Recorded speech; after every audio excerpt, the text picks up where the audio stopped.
Kami menunjukkan bukti-bukti dokumen atau surat tadi. Misalnya terkait dengan proses penggeledahan. Tadi kami sudah tunjukkan surat perintah penggeledahan yang menjadi dasar penerbitan izin Ketua Pengadilan Cibinong adalah surat perintah penggeledahan untuk wilayah Polda Metro Jaya. Jadi tadi jelas sekali ya, surat perintah penggeledahan yang dijadikan dasar untuk permintaan izin ke PN Cibinong adalah wilayahnya Polda Metro Jaya. Tetapi penggeledahannya dilakukan di luar wilayah Polda Metro Jaya. Satu surat yang lainnya justru tidak digunakan dalam permohonan atau sebagai dasar dari izin ketua pengadilan tersebut. Termohon agar semakin terang apa yang kita uji ini, dan saya pikir tadi dialog dalam proses persidangan sangat sehat ya. Pertanyaan dari pemohon, dari kami ataupun dari termohon Polri ataupun dari kejaksaan, itu dialognya sangat sehat untuk pembangunan konsep hukum ke depan yang jauh lebih baik. Tidak sekedar hanya soal perkara ini saja. Nah, kami ingin menyampaikan ada beberapa hal, poin-poin utama tadi yang sudah terelaborasi di ruang persidangan. Jadi ada beberapa isu utama. Yang pertama, ahli tadi menyampaikan bahwa perbuatan-perbuatan, tindakan-tindakan atau penerbitan dokumen-dokumen, surat-surat atau produk-produk dari aparatur penegak hukum, dalam hal ini Polri dan Kejaksaan, itu juga termasuk produk administrasi negara yang wajib tunduk pada prinsip-prinsip hukum administrasi negara dan azas umum pemerintahan yang baik. Nah, jadi standing posisinya di sini, sehingga seluruh perbuatan tersebut, seluruh dokumen dan surat yang diterbitkan itu tidak boleh melanggar prinsip azas umum pemerintahan yang baik. Contohnya adalah prinsip kepastian hukum, semua orang sama di mata hukum, dan juga prinsip kecermatan. Ada banyak prinsip lain, tapi itu adalah 3 prinsip yang dielaborasi tadi dalam proses persidangan. Dan itu sangat jelas ya. Nah, kemudian di tataran implementasi, kami menunjukkan bukti-bukti dokumen atau surat tadi.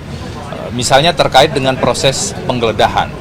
Tadi kami sudah tunjukkan surat perintah penggeledahan yang menjadi dasar penerbitan izin Ketua Pengadilan Cibinong adalah surat perintah penggeledahan untuk wilayah Polda Metro Jaya.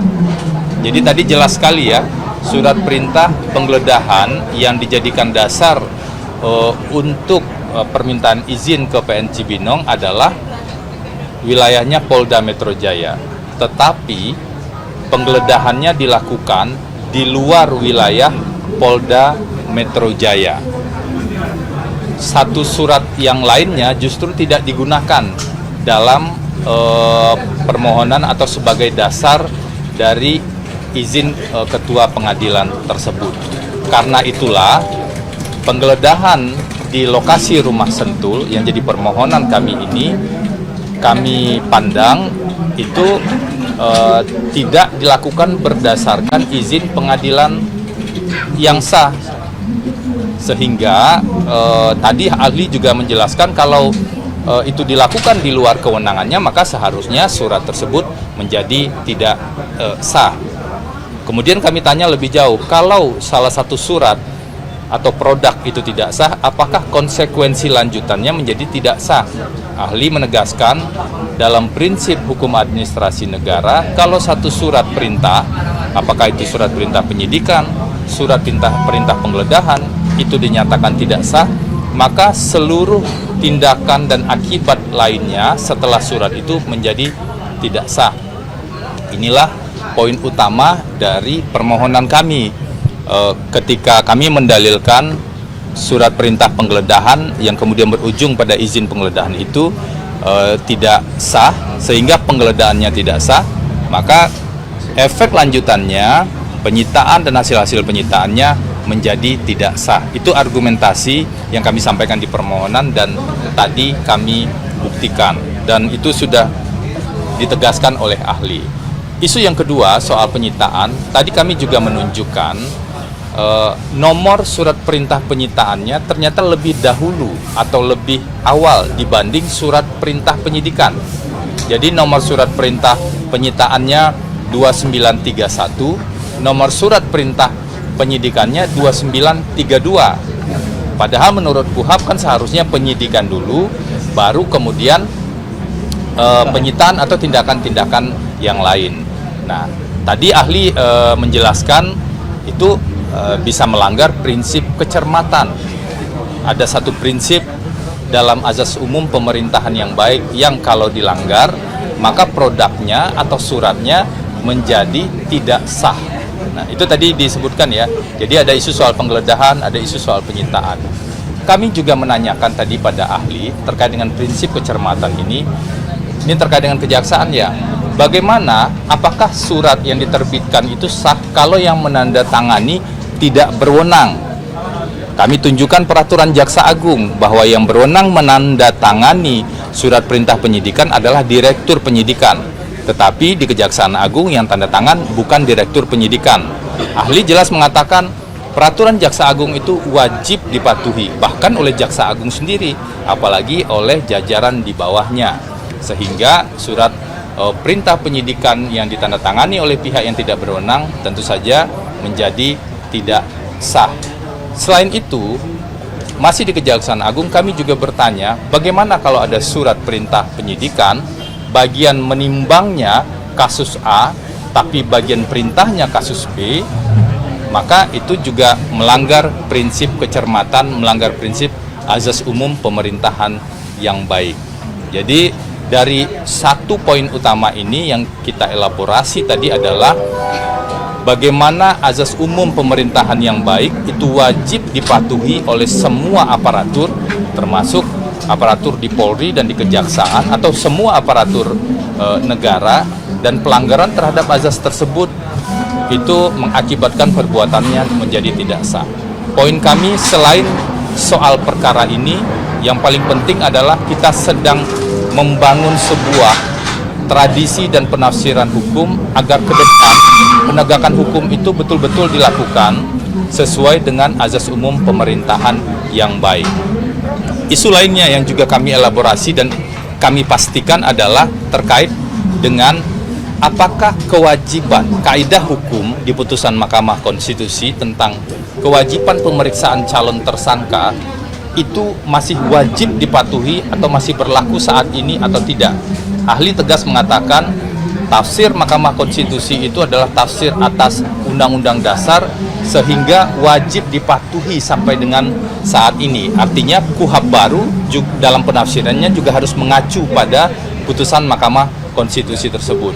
Sehingga ada kewajiban bagi aparatur penegak hukum untuk memeriksa calon tersangka sebelum penetapan tersangka.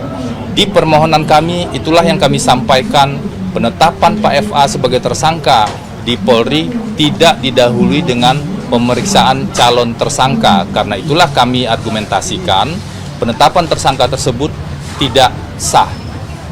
Ada satu prinsip yang paling utama yang bukan hanya untuk perkara ini saja tapi harapannya jadi perbaikan di hukum acara ke depan adalah pergeseran penghormatan terhadap hak asasi manusia di KUHP baru.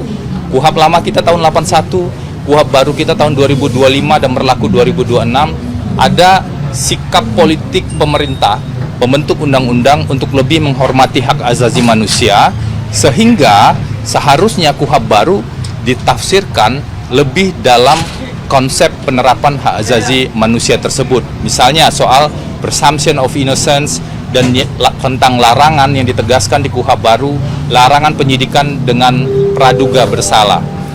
Kalau penyidikan dilakukan, penetapan tersangka dilakukan tanpa pemeriksaan calon tersangka, menurut kami itu melanggar KUHP karena melanggar prinsip larangan praduga bersalah. Itu yang bisa disampaikan terkait dengan persidangan tadi. Di persidangan nanti siang jam 2, setengah 2 akan dilanjutkan. Agendanya adalah pemeriksaan ahli hukum tindak pidana korupsi dan hukum acara pidana. Jadi ada satu guru besar dari UNAIR yang akan jadi ahli dan satu doktor hukum pidana dari Universitas Islam Indonesia. Jadi mari nanti kita simak bersama-sama. Selain untuk perkara ini, bagi kami ini adalah upaya untuk membangun hukum acara ke depan yang lebih baik sesuai dengan prinsip due process of law dan azas umum pemerintahan yang baik. Terima kasih. Kalau ada pertanyaan silakan. Ahli pertama ini ahlinya di bidang apa ya, Pak? Ahli yang pertama adalah guru besar dari Universitas Tarumanegara di bidang hukum administrasi negara dan hukum tata negara. Namanya boleh di... Prof. Rasji. Oke, terima kasih teman-teman. Sampai jumpa lagi siang nanti.